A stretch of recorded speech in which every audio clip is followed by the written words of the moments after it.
ఓం శక్తి ఓం శక్తి పరాశక్తి పరాశక్తి ఓం శక్తి ఓం శక్తి పరాశక్తి పరాశక్తి ఓం శక్తి ఓం ఓం శక్తివే ఆది పరాశక్తివే ఓం ఓం శక్తివే ఆది పరాశక్తివే ఓం ఓం శక్తివే ఆది పరాశక్తివే ఆది పరాశక్తివే ఓం ఓం శక్తివే ఎర్రబట్టు ఎవరిదే ఓం శక్తి అమ్మదే ఎర్రబట్టు ఎవరిదే ఓం శక్తి అమ్మదే ఎర్రదండ ఎవరిదే ఓం శక్తి అమ్మదే ఎర్ర చీర ఎవరిదే ఓం శక్తి అమ్మదే నిమ్మదండ ఎవరిదే ఓం శక్తి అమ్మదే ఓం శక్తి పరాశక్తి ఓం శక్తి పరాశక్తి పరాశక్తి ఓం శక్తి పరాశక్తి ఓం శక్తి ఓం శక్తి పరాశక్తి పరాశక్తి ఓం శక్తి పరాశక్తి ఓం శక్తి. హాయ్ అండి, వెల్కమ్ టు విను యువ ఛానల్. ఇక్కడ అందరూ ఓం శక్తి మాలలు వేసుంటారు. ఆ అమ్మవారి గురించి మనం తెలుసుకుందాము. ఆ అమ్మవారు మహిమ ఏమిటి, ఆ అమ్మవారి గురించి ఏంది అనేసి మనం తెలుసుకుందాము. ఈరోజు మీరు ఎట్ట చేస్తున్నారు, మీరు అక్కడికి నియమాలు ఏంది, ఎలా మాలేయాలి అవి చెప్తారు. గురుస్వామి ఉంటారు. గురుస్వామిని తొడుక్కొని వచ్చుకొని ఆయన మేము ఇక్కడ మా ఊర్లోనే ఇడుముడు కడితే మంచిది, ఇక్కడి నుంచి పోతే మంచిది, ఊరికి మంచిదని అందుకని అమ్మవారిని మేము ఇక్కడనే నిలుపుకుంటాము అని తొడుక్కొని వచ్చి ఇక్కడ పెట్టుకున్నాం. ఇక్కడ పెట్టుకొని ఆమె నిలుపుకొని గురుస్వామిని పిలిపించుకొని ఆయనకి ఏం చేయాలో అదంతా చేపించుకున్నాము. అక్కడనే ఇడుముడులు పెట్టుకున్నాం, ఇక్కడనే అమ్మవారిని నిలుపుకున్నాము. అన్ని ఇక్కడ పెట్టుకుని నియమం ప్రకారంగా చేసుకుంటున్నాం. శుక్రవారం రోజు మాల వేసినాము. ఇప్పుడు వారం అయిపోయింది, మంగళవారం రోజు అమ్మిళ్ళు పోసినాము. ఇప్పుడు మళ్ళీ ఓం శక్తి గుడికి అమ్మకు పోయి వచ్చినాము.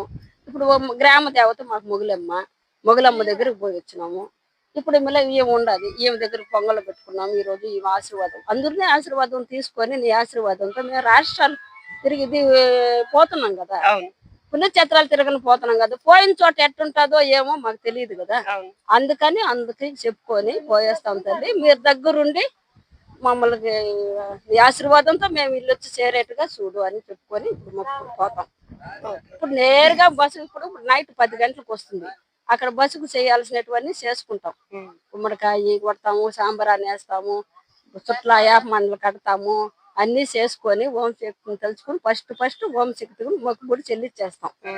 ఇప్పుడు ఇది పెట్టుకున్నాం కదా, ఇడుముడు కట్టుకున్నాం కదా, దాన్ని పోయి చెల్లిచ్చేస్తాం, అమ్మవారికి చెల్లిచ్చేసి ఆ తర్వాత మేము ఎట్ట పోవాలో, యా గుడికి పోవాలో, ఎక్కడ దగ్గరలో గుడి ఉంటుందో అట్లా మళ్ళీ అట్ట ఏం చేస్తాం. అయ్యప్ప స్వామికి మాల వేస్తే ఒక ఇది ఉంటుంది, అంటే మీకు అర్థమయ్యే ఉంటుంది. అయ్యప్ప స్వామి మాల వేస్తే ఇది చేయకూడదు, అది చేయకూడదు, కన్ని పూజ అనేటివి ఉంటాయి కదా. దీంట్లో కూడా ఏమైనా నియమాలు ఉన్నాయా, ఏమి చెయ్యాలి, మనం ఏం చేయకూడదు? ఇప్పుడు అయ్యప్ప స్వామి మాల వేస్తే ఎట్లుంటుందో నియమం అనేది అమ్మవారికి కూడా అట్లే ఉంటుంది. ఏమి మైలమ్మట అనేది కానీ లేట్ అవ్వచ్చు. ఇప్పుడు మనం ఆడవాళ్ళం కదా, మన మెన్షన్స్ అయినా ఏం కాదు. అది మనం గుళ్ళకి పోతున్నాం చూడు, అట్లా మాలలో ఉంటే మెన్షన్స్ ఏం కాదు. మనం గుళ్ళకి లోపలికి రాకూడదు ఆ రోజు. దాన్ని తప్పించి దాన్ని చూసుకొని మాల వేసుకోవాలి. అంటే 41 రోజు నియమాలు అంటారు కదా అయ్యప్ప స్వామి, ఒక రోజు పొద్దున్న వేసుకొని సాయంత్రమే వెళ్ళిపోవచ్చు. ఈ రోజు పోయేసుకొని రేపు కూడా ఇప్పుడు కన్ని సాములు 15 రోజులు, 7 రోజులు, 9 రోజులు, 11 రోజులు సరి సంఖ్యలోనే వస్తుంది. ఇప్పుడు కన్ని సాములు అంతా ఉంటారు కదా, వాళ్ళకు ఒక్కరైనా వేస్తారు మాతో కూడా మాలలో. వాళ్ళని గురించి వాళ్ళ అమ్మవారిని గురించి ఒక రోజు అన్నదానం చేసేస్తాం, పూజ అనేది చేసేస్తాం. మామూలుగా ఇప్పుడు మాలలో ఉంటే అయినా ఏం కాదు, ప్రయాణంలో అయినా ఏం కాదు. కాకుండా పోతే కొంచెం ఆడవాళ్ళు కదా, వాళ్ళకి కొంచెం ఇబ్బందిగా ఉంటది అనేసి అట్లా పెడతారు. గుడి లోపలికి పోని, ఇప్పుడు అయిపోయినాము, గుడి లోపలికి పోని. దీన్ని తప్పించి మాలేపించాలి ముందుగానే. ఎవరెవరికి ఏటేటని మనకు అర్థం అవుతుంది కదా. ఈ రోజు ఉండకూడదు, కూడా సరే ఎవరికైనా మాలలో ఉంటే అవ్వచ్చు. మాల వేసుకున్న తర్వాత అయిపోయినా కూడా ఏం కాదు, మాలలో ఉంటే కాదు. కానీ గుళ్ళోకి 3 రోజులు బయట తర్వాత మళ్ళీ గుళ్ళోకి వెళ్ళచ్చు. అంటే చావుకి ఈ రోజు ఇక్కడ అదే అడుగుతున్నా. ఇప్పుడు అయ్యప్ప స్వామి మాల వేస్తే ఇప్పుడు చనిపోయారంటే ఉంటారు కదా, మేము కూడా అది నేను అడుగుతాను. ఈ ఊర్లో ఇప్పుడు జరిగింది అనుకో, ఇప్పుడు మాకు తెలిసిందంటే మేము కూడా ఉండరు. అమ్మవారి దగ్గరికి పోయేసి ఆడేదో మనం చేయాల్సింది చేసుకొని ఆడే ఉండి పుడుస్తాం. వాళ్ళు ఎత్తేంత వరకు ఊర్లో అడుగుతారు. అంతే, అదే నియమాలే. కాకపోతే ఏంటంటే మామూలుగా మనం ఉండొచ్చు అంతే.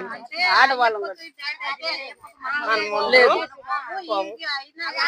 ఏమి ఇబ్బంది లేదు. మళ్ళీ వేరే వాళ్ళు కూడా తగలకూడదు.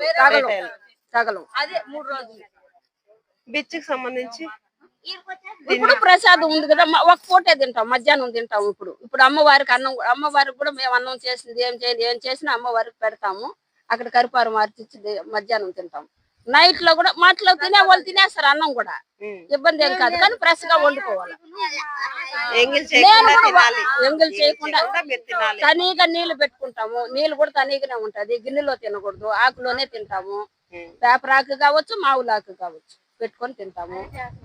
ఏదైనా ఆకులలోనే తింటాము. ఆ నీళ్లు మళ్ళీ వేరే వాళ్ళకి తాగరు. మేము తనీగా ఉంటాయి నీళ్ళు కానీ బయట ఒక కవర్ లో పెట్టుకుంటాం. అట్లాగే అమ్మవారికి పెట్టిన పూలుతో సహా వేపాకు పత్తితో సహా ఒక కవర్ లోనే పెట్టుకోవాలి. మేము వెళ్ళేసి వచ్చి ఇరుముడు చెల్లించి మా గడప తొక్కిన తర్వాత మేము తిన్న ఆకులు గాని పువ్వులు గాని అవి ఎత్తుకుపోయేసి నీళ్ళలో కలిపేస్తాం అంతే. థ్యాంక్స్. ఇదే నా డౌట్ క్లారిటీ. ఇలాగా ఊర్లో గుడి సౌకర్యం ఉన్న వాళ్ళు గుడిలో పండుకుంటారు ఓం శక్తి మాల వేసిన తర్వాత. వసతి లేని వాళ్ళు చాలా మంది ఇలాగా ప్రస్తుతానికైతే ఈవిడ వసతి లేకనే, పాపం గుడి వసతి లేకనే వాళ్ళు ఒక గుడిసె వేసుకొని ఆ గుడిసెలో అమ్మవారిని పెట్టుకొని ఇక్కడ ఇరుముళ్ళు కట్టుకొని ముందే ఇరుముళ్ళు కట్టి పెట్టుకుంటారు. అయ్యప్ప స్వామి మాల లాగా లేకుండా ముందే ఇరుముళ్ళు కట్టి పెట్టుకుంటారు. ఇట్లా పెట్టుకొని శక్తులు ఇక్కడే నిద్ర చేస్తారు. వసతి వాళ్ళు ఇంట్లో నిద్ర చేస్తారు, లేని వాళ్ళు ఇక్కడే నిద్ర చేస్తారు. ఎక్కువగా అందరూ ఇక్కడే పాటలు పాడుకుంటూ భజనలు చేసుకుంటూ ఇక్కడే నిద్రపోవడానికి ఇష్టపడతారు. ఇది ఓం శక్తి మాల గురించి. ఓం శక్తి ఓం శక్తి పరాశక్తి పరాశక్తి ఓం శక్తి ఓం శక్తి పరాశక్తి పరాశక్తి ఓం శక్తి ఓం ఓం శక్తివే ఆది పరాశక్తివే ఓం ఓం శక్తివే ఆది పరాశక్తివే ఓం ఓం శక్తివే ఆది పరాశక్తివే ఆది పరాశక్తివే ఓం ఓం శక్తివే ఎర్రబట్టు ఎవరిదే ఓం శక్తి అమ్మదే ఎర్రబట్టు ఎవరిదే ఓం శక్తి అమ్మదే ఎర్రదండ ఎవరిదే ఓం శక్తి అమ్మదే ఎర్ర చీర ఎవరిదే ఓం శక్తి అమ్మదే దండ ఎవరిదే ఓం శక్తి అమ్మదే ఓం శక్తి పరాశక్తి ఓం శక్తి పరాశక్తి పరాశక్తి ఓం శక్తి పరాశక్తి ఓం శక్తి